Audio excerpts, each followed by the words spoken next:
Eminem. Eminem. Eminem. Eminem.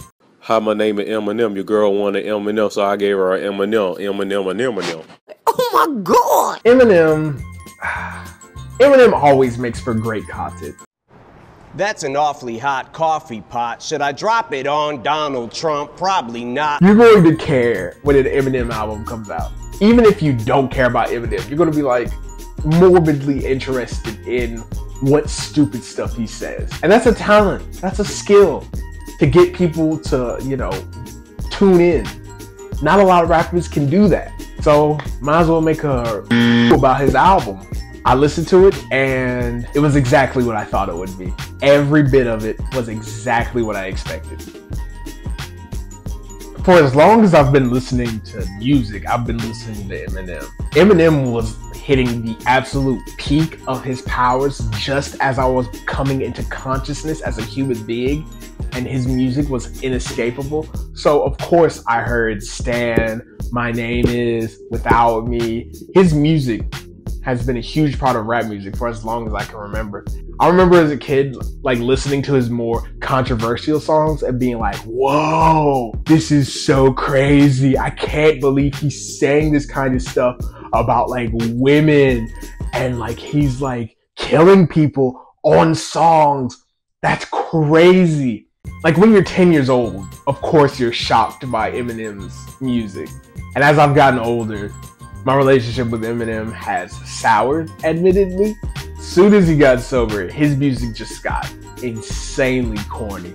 I don't know what happened, but as soon as he just stopped being a degenerate in his public life, his music quality to me just went downhill. People for years have been asking for, old Eminem, old degenerate butthole Eminem. You can't recapture the magic of being 21 years old and pissed off at the world. This album is nearly 50-year-old Eminem trying. It's him trying to be young and cool and hip again.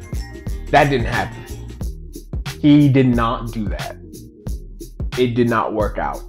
Renaissance. So when the album first opened up, my first thought was, I like the beat. I like the beat of this song a lot. Then he started rapping, and I was like, it's rippity rap, rip, rap, rap, rap. Whole bunch of words, and you ain't saying that. It's genuinely impressive how good he is at rapping. But what are you saying? How are you getting me to care about all these words you're spewing out in such an impressive way? I don't care what you can rhyme with orange. I don't care. Tell a story. Get me invested. Don't just spew a bunch of bars at me. Habits. This is the type of rap that white guy is talking about when he says, I hate all rap except Eminem. This is white Republican stepdad rap. It's corny. I don't like it. And P.S. We're still making Caitlyn Jenner jokes in 2024. Eminem, we're still making Caitlyn Jenner jokes in 2024. Trouble. I don't know if Eminem knows what being controversial means. South Park has more controversial jokes than this song. Family Guy has more offensive stuff than this song. I have a hard time believing that anyone would be like, wow, too far. This is not controversial. This is just so stupid and sophomoric and corny that no one's gonna care. There's nothing transgressive or dangerous about this song. It's just dumb. And the sad part is, I like the beat. I like the beat. It's a really cool beat, and you ruin it by doing this stupid stuff. Brand New Dance. Evidently, this song was supposed to be a part of, I think, Encore 20 years ago, and Christopher Reeves died, so he couldn't put it on that song, and so it's on this album now. And my question is, por qué? Why? His whole beef with Christopher Reeve, maybe that was funny in 1999, but in 2024, people have a general idea of Christopher Reeve. They mainly remember the fact that he was Superman. They don't really remember the terrible accident and him in a wheelchair and him using the voice box, unless they watch South Park. I don't know. Evil. You know that skinny, pale kid you went to high school with who always had on a black hoodie? He'd always make a big deal out of the fact that he was an atheist and he had no piercings and he was straight edge. He actually like really struggled in class, but he made it seem like he was smart. You remember that kid? He's listening to this song right now, wherever he is. All You Got, Skit, Antichrist.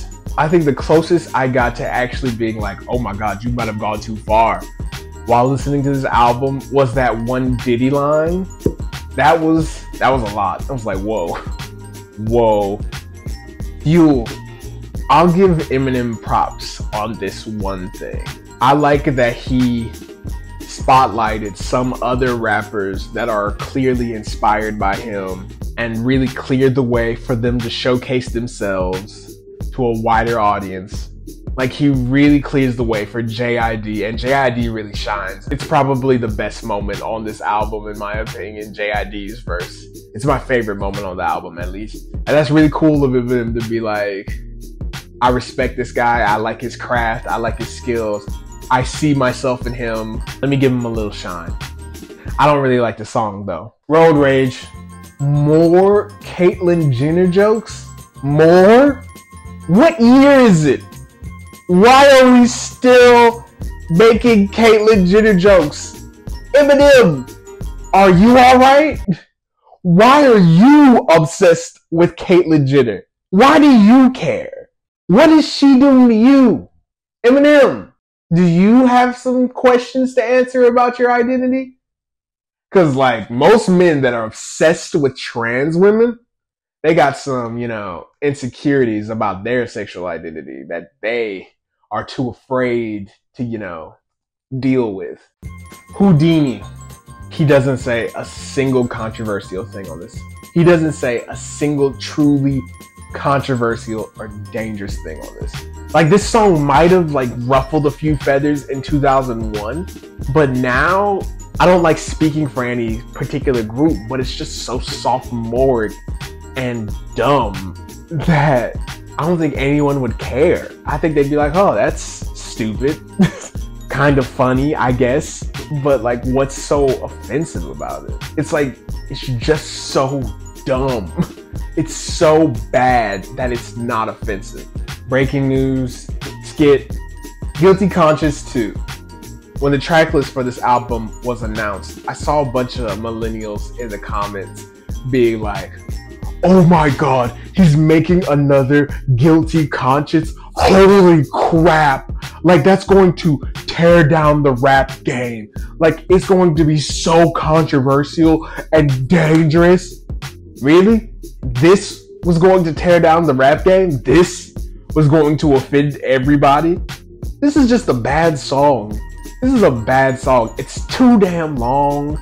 A bunch of rippity rapping and don't nobody care. What are you saying? Nothing. This was supposed to be the atom bomb. This was supposed to be the rocket, to destroy the rap game. I don't care. Head honcho. This song was made specifically for a Mark Wahlberg Prison Break movie. It's Fast and Furious, Michael Bay ass music. It's so corny and so bad. Temporary. This is the first serious song. This is the first moment of reflection. Him looking back on his life and the mistakes he's made. You feel me? Slim is apologizing to his daughter. I mean, beautiful sentiment, beautiful idea. Bad song. I like the idea of, in the midst of this album filled with all this vitriol and anger, he has this moment of beauty to talk to his daughter. It's a beautiful idea for a song. Bad execution. Bad one. If every song was Antichrist, Beelzebub, Satan, Lucifer, bad one, maybe it'd be better, but it's just so it's really corny. It's really corny. Another just it's the same song over and over again. Oh, he's saying all this offensive stuff. Oh my God, Slim Shady's back. Toby. Again, kudos to Eminem for spotlighting some other, Detroit acts who have been clearly inspired by him. Babytron and Big Sean. You know, he cleared the way for them to, you know, rap their hearts out. It's really too bad they don't fit on this song together at all. I don't know, their styles don't fit together very well, and the instrumental's not very good. Guess who's back? Another skit. Somebody save me.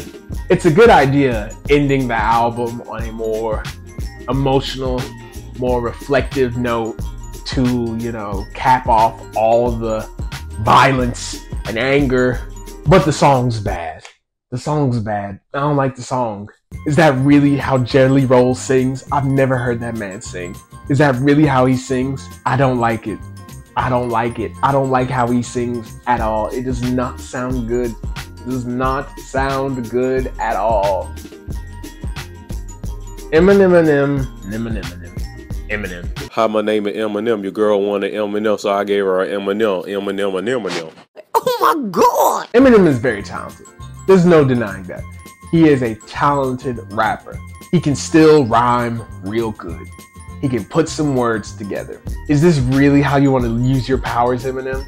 And is this really what would happen if Slim Shady was bought to 2024? If Slim Shady was around in 2024, he'd be a right-wing comedian. Some people have said like, oh, this is ironic. He knows that this is corny and bad. Does he? What proof is he giving you that he's in on the joke? I think he's being genuine.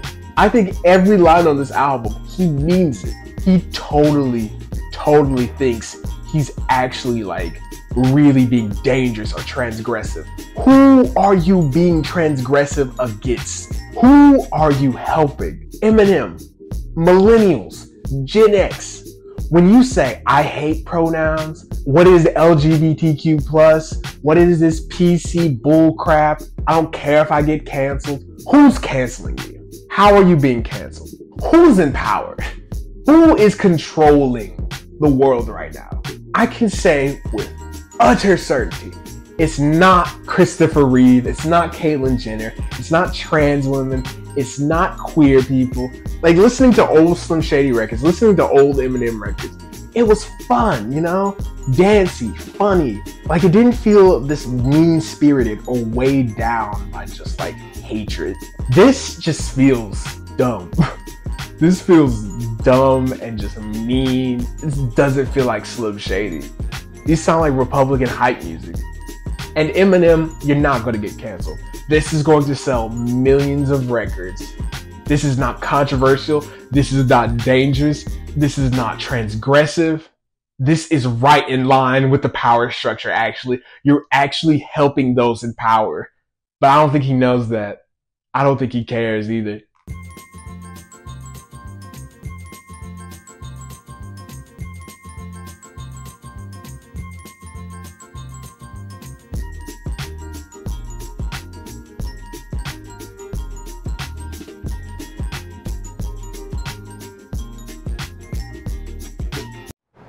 That's an awfully hot coffee pot. Should I drop it on Donald Trump? Probably not.